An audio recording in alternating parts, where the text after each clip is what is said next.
Kutoka 5 kama sijakosea mstari wa kwanza, anasema hivi: usiabudu miungu mingine ila mimi, usiabudu sanamu wala chochote cha kuchonga ila mimi. Alafu chini yake anasema, kwa maana mimi ni Mungu mwenye wivu na wapatiliza watoto maovu ya wazazi wao. Ndivyo kwa Gideon. Mungu anamwambia wewe ni shujaa, lakini siwezi, kwa sababu kuna kitu babaka amefanya, kuna madhabahu naitumikia, siwezi kuja. Ukisoma hiyo habari utakuta Gideon alipovunja madhabahu, asubuhi watu wanakuta madhabahu ya Baali imevunjika. Naona kuna mtu anaangusha ndege za kichawi. Hizo ndege zimezoea kuja kufanya wakati unalala, kuna ndege wanatembelea, wanakutafuta nao, wanakuona kile unachofanya. Kuna mtu mmoja yuko hapa, mikono yake itakuwa radi, kwenye mikono yake anabeba mabomu ya Yesu Kristo. Atainyoshea ndege zao, zitadondoka.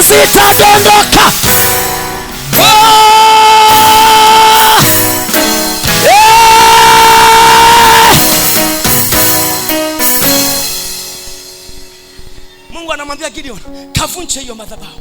Alipovunja, maana kinachowatesa kuna kamba imefungwa nayo. Mkienda kwenye kulima hamfanikiwi, mkienda kwenye elimu hamfanikiwi, mkitaka kuolewa mmefungwa, muolewe. Nakwambia ngoja kabla mwaka hujaisha, kuanzia ibada ya leo kuna vitu vitatokea hapa katikati mpaka utashangaa. Narudia, kuna vitu vitatokea mpaka utashangaa.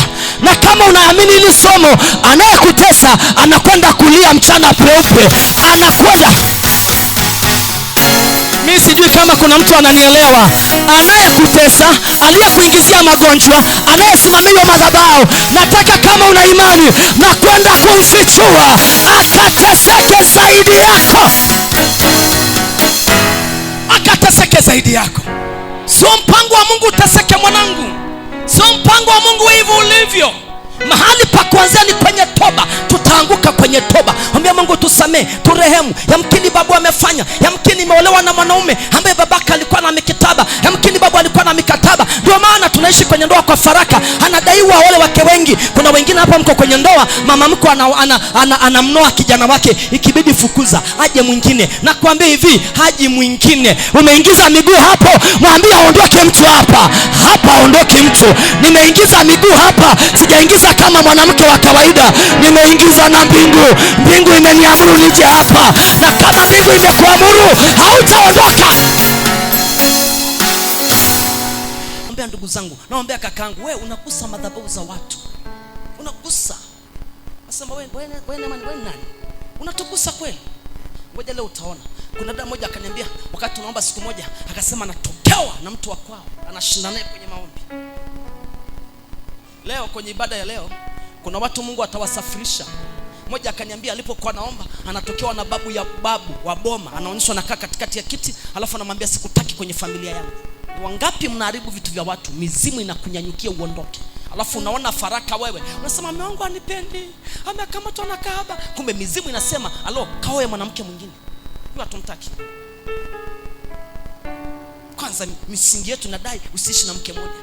Unaweza kusema baba anamfahamu, baba mko anamfahamu, ameokoka, unamfahamu babu. Kwa maana kuna watu mnaota ndoto, unaota watu unaowafahamu na usiowafahamu. Wale usiowafahamu ni uzao wa kwenu, ni ukoo huo. Japo wao wanakufahamu. Uwafahamu, walikufa kwenye maagano. Kuna ukoo zaidi ya 100 na huko nyuma imepita. Wanajua mkondo.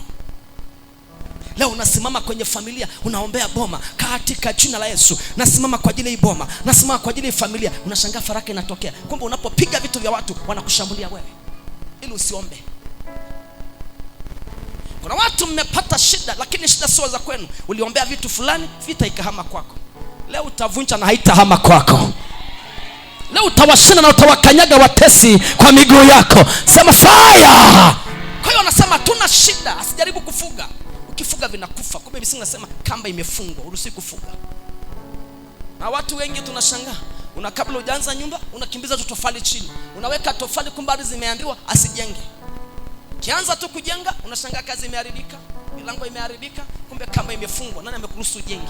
Kama tu unajenga halafu sio eneo lako, wanakuja watu wanakuambia hili eneo huna kibali, tunasitisha. Wewe unapambana kimesha, kumbe kwenye ulimwengu wa roho umekwambia wewe hii familia sio ya kujenga nyumba za block. Nani amekuruhusu ujenge? Kuna watu mlipoingia kwenye familia za watu mlikuta ngombe ndio zipo, nyumba zimetoboka toboka, ukapambana ukajinyima, ukamtia mume wako moyo, mkajenga. Mlipojenga anambia subiri. Nani amekwambia ujenge? Angalia uchumi kama unavyopigwa. Kile ukijaribu biashara na dola, kijaribu hiki kina dola, unakutana na watu wanaochukua nyota yako, unachukua na vitu vya ajabu. Leo nakata kamba. Kuna wengine kila itwapo leo wanakuombea angalau pakuchi ukiwa ICU. Nataka niseme kwenye ardhi yako ICU isitajwe, makaburi yasitajwe, jeneza lisitajwe. Hauko kwenye hiyo boma kwa bahati mbaya, haujaenda kwenye hiyo familia kwa bahati mbaya. Ngoja nikwambie kitu. Unaweza kusema wacha tu niondoke maana mateso yamezidi, majaribu yamezidi. Sikiliza, kabla mwanaume hajakuoa, kabla hujaoa mwanamke, kulikuwa na wanawake wengi, kulikuwa na wanaume wengi. Tena si ajabu amekufuata karibu 100, lakini aliyeshika namba 1 ni wewe. Aliyeonekana ni wewe. Hata mwanaume akisema naweza kuoa wengi, naweza kuleta wengi, asiniletee mimi za kuleta, naweza kumtimua nikamleta mwingi. Wako wengi, lakini mbingu imemsajili Sara, imemsajili Neema aingie kwenye hiyo familia. Huyo mnamtaka iwe hamtaki, ameingiza miguu. Hakuna kahaba atakayemtoa, hakuna mama mkwe atakayemtoa, hakuna shemeji mtu atakayemtoa. Hakuja kama mwanamke, hakuja kama Esther, hakuja kama Neema, hakuja kama Sara. Alikuja kama mwanamke, lakini amekuja kama mfalme. Amekuja na assignment ya mbingu ili mtoe glory kwenye hiyo boma. Vunja mkataba aliokuja nao. Mkataba uko chini ya msalaba. Haijalishi watainuka na waponda, wewe ni wa kusudi la Bwana, utashinda vita vyote. Mstari wa pili anasema hivi, na tuvipasue vifungo vyao na kuzitupilia mbali kamba zao.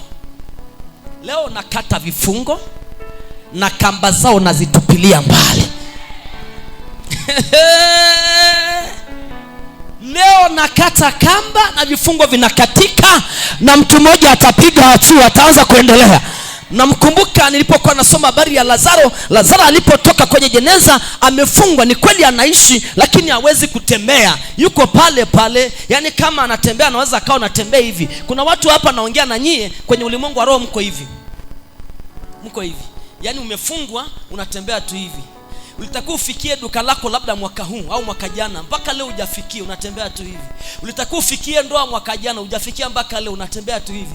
Ulitakiwa ujenge ufikie ile nyumba yako mwaka jana, mpaka leo unatembea hivi. Why? Kwenye miguu upigi hatua, unadema tu hivi, unatembea tu hivi. Nyumba ambayo ulitakiwa ujenge ukiwa na miaka 30, unakwenda ukijenga ukiwa na miaka 55. Ninakataa. Miliki ukiwa kijana, tawala ukiwa kijana, miliki nyumba yako ukiwa kijana, endesha gari ukiwa kijana, ola ukiwa kijana, zaa ukiwa kijana, tairi ukiwa kijana, tawala ukiwa kijana. Furahia ujana wako na mke wako. Mtu mmoja aseme amen. Nguse mwenzako mwambie nakataa kumiliki nikiwa mzee.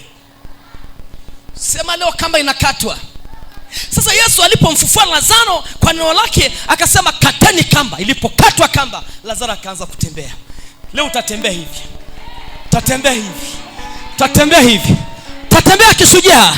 Tatembea kishujaa. Aliyekuwa anaumwa kamba itakatwa, atawatangazia majirani niko huru. Ndugu zangu niko huru. Utaongea kwa mdomo. Utawaambia kila jioni mmewaka atakuja kamba itakatwa. Atakuja na kamalibolo na mkate na bulubenti. Atapita karibu na wao wanafiki. Watasema siku hizi amepata kazi hapa hatujui. Watakuja kwa mmewaka yuko hapa, sikumwambia mama sijui maana mimi. Amepata tu kazi. Anaenda kiamba amepata kazi ya utalii. Amepata kazi ya ajira njema. Wanajiuliza kamba imekatwa saa ngapi? Wanaenda kwenye runinga, wanaona ibada hii, wanaona somo hili, wanaona jinsi Yesu alivyoshuka akakata kamba. Tayari anapiga matua. Kuna watu leo kamba ya magonjwa inakatwa, kamba ya umaskini inakatwa, kamba ya elimu inakatwa. Yani watoto watakwenda shule, mwalimu atafundisha itaingia kichwani, watashika namba 1, watashika. Watoto wataacha viburi, watoto wataacha chochote. Mwana mwanaume kamba itakafika, utashangaa na kuambia mke wangu, naona tukafungua biashara. Mke wangu, naona tulete maji hapa. Fahamu zitafunguka na kata kamba. Mwanamke, kamba itakatwa, utamfikia mume wako. Kuna watu mnaishi kwenye nyumba moja lakini hamuishi. Mume wako yuko kule, wewe umefungwa hapa. Mume wangu, mbona uje mke wangu? Kimwili mnakutana lakini katika ulimwengu wa roho umefungwa. Mume wako anakuona ni katili, ni mwenye kiburi, kumbe maskini una kiburi. Anaona unajivuta, kumbe ujivuti. Anakuona ni mchafu, kumbe wewe sio mchafu. Anakuona uwezi lolote, kumbe unaweza. Umefungiwa mahali. Kwa hiyo mwanamke anasema, mwanamke ananikera. Mwanamke anaona unasema mwanamke ananikera. Kwa hiyo nyumba inatokea tabaka mbili. Kumbe umefungwa. Kuna watu mko kwenye ndoa hamuonani. Mmewekea ukuta. Mume wako yuko huku, wewe uko huku. Hamuonani. Kimwili mpo, lakini kwenye maendeleo, kwenye ushirikiano, kwenye kupendana hakupo. Watoto hawakuoni. Wazazi hawakuoni. Watu sasa hawakuoni. Kumbe hapa imetenganishwa na ukuta. Imefungwa kamba. Kwa hiyo mnaitana tu, ni sauti tu. Ndio maana kuna watu mkiwa mbali na watu fulani mna amani nao. Mkiwa karibu nao kama vile unasikia kinyaa. Kamba za mauti.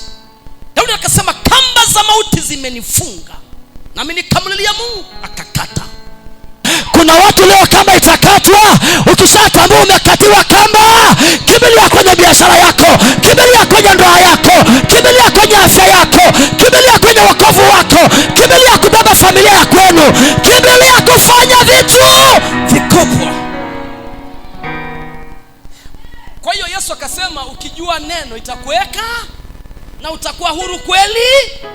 Sasa kitendo cha kuamini neno ambalo nimekuletea ni kuamini, na kuamini kwamba kamba inaenda kukatwa, na nikitoka hapa nikienda kutafuta kazi lazima nitapata, nikifanya kazi lazima nitamiliki pesa, nikisomesha watoto lazima watafaulu. Kuanzia leo hakuna msiba utakaotokea kwenye familia ya kwangu, sawa sawa na ahadi ya Bwana, mwenye haki atapatikana msiba. Natamka kwamba msiba inaondolewa.